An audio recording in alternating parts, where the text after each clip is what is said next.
Tonight I want to talk about the nature of reality because there's a lot of philosophies out there that sound good and they purport to know the nature of reality, but they actually cause more harm than good. So we need to know the true nature of reality in order to be secure in God, in life, and to approach life correctly. I've always had an interest in reality. I remember years and years ago, I don't know, even as a teenager, just going, "Oh, I want reality, I want reality." And well, hence the name Down to Reality on this channel. Of course, reality comes from God. And living in relationship with Him, we gain His perspective on everything. Jesus said the Spirit of truth will guide you into all truth and do what? Teach you about everything. Okay. Jesus said that in the book of John. When He comes, the Spirit of truth, He will guide you into all truth. He will teach you about all things, and He will take of what is His, Jesus, and give it to you, right? Those are three of the job descriptions that Jesus told us the Spirit of truth would do. There's more, but those are three that I really love. So, when we depend on the Spirit of truth to do those things, we learn from God. We learn about everything. And the nature of reality. So that's what I would like to talk about. God Himself is of such character that He never does anything half-baked. He is an all-the-way kind of guy. He is a completely truthful, completely real, completely loving, completely thorough, completely absolute everything. Right, holy, good, beautiful, life-giving. All the things that we inherently know we want as human beings. That we like in others, that we want to be ourselves, that we aspire to be, that we strive to be, that we value, that we inherently know is the way to live. He is all those things infinitely and eternally. Which is why we like that in others when we see it, and which is why we want to be that way ourselves. Okay? And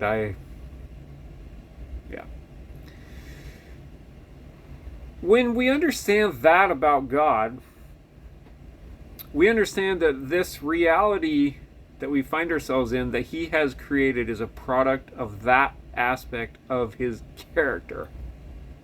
In other words, He didn't just put us in cartoon land. He didn't just put us in some half-baked existence. He didn't just put us in a completely like what was that movie? I don't remember the name of the movie, but where they put a guy in a dome and they created a world around him just to study him and see how he'd react. Remember that movie from the 90s, I think it was? God doesn't do that. He's so into reality, and He's so real, and He's so intense, and He's so not fake that He would never do anything like that. Otherwise, He'd be much less than deity. He'd be just some fake, phony thing that we wouldn't really be interested in following or living in love with. But thankfully, He's not like that. Whatever He does to the nth degree, eternally, because that's who He is. Including this existence we have found ourselves in. This should be apparent, but it's not apparent to everyone, which causes the rise of many, many philosophies that detract from that, and that paint a picture of Him as less than that paint a picture of life as less than that give us all these false things that people hold on to that end up crumbling in the end, but that make us feel good and smart and whatever for a while. And Paul had something to say about the value of these things in the book of Colossians when he said, "See to it that no one leads you captive through philosophy and the empty traditions of men, rather than trusting in Christ, rather than according to Christ, in whom the fullness of deity dwells in bodily form." Colossians, it's a great book. So we shouldn't be coming up with philosophies, and we shouldn't be arguing about philosophies, and we shouldn't even have anything to do with philosophies. We should be fully living in relationship with Jesus Christ himself, with Yahweh, God our Father, through him, and listening to their spirit of truth all the time. That's what we should be doing, according to the Apostle Paul in the book of Colossians, and in many other places in the Bible. We should be living in love with them, first and greatest commandment. Why? Because of a zillion reasons. But it produces the healthy perspective on life. And when we do that, we get to know that God is very real. He is so real, he even defines what reality is. So, particularly, I would like to point out that the reason things are the way they are is a result of all that. Is a result of the fact that God, when he decided to create this existence we find ourselves in, and us, and the whole thing that we're living right now, that we've been living for however long we've been living it, he made it the absolute most real that he could, because that's all he does. He doesn't create fake things. He doesn't create half-baked things. Okay? And the reality that we find ourselves in is a result of that intentional act. Okay? Even with all the pain and the hardship, because those things resulted as a result of God creating a very real reality. Okay? So, that fact obliterates a lot of faulty philosophies, such as the shallow one that says that God created evil. He did not create evil. He created a reality in which evil appeared. Okay? It was not his intention, but because he values reality and his character is so real, he knew that it would eventually turn up. Okay? That is different than him creating evil.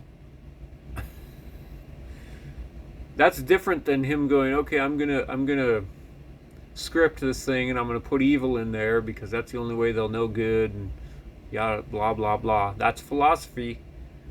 Reality says no, he created the most real reality he could think of, because it's a reflection of his nature and who he is, according to Romans 1:20. And evil appeared for the reasons that it appeared. And because he knew that would happen, not that he intended it to happen, evil is never his intention. Something you else learn when you get to know his character. But because he knew that it would happen, he ahead of time planned for the redemption of Christ and the buying back and the saving and the whole gospel. Okay? This is a much more real explanation than all of these half-baked theories that try to come up with the reasons why there's evil in the world and why there's suffering and all the things that you find in all these Eastern religions, not all of them, but some of them, that theorize and philosophize as to the meaning of suffering, and and we should just embrace all of the evil and pain and suffering and crap.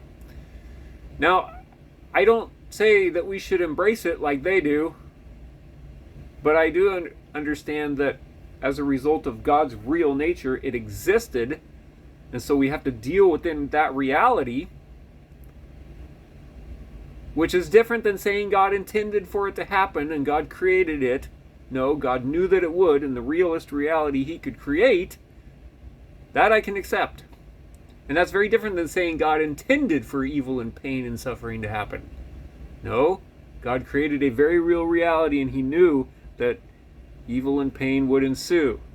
So he also pre-thought of the redemption and the healing and the solutions, because he's also that flipping good. This is the God we serve, folks. He's not a sadist.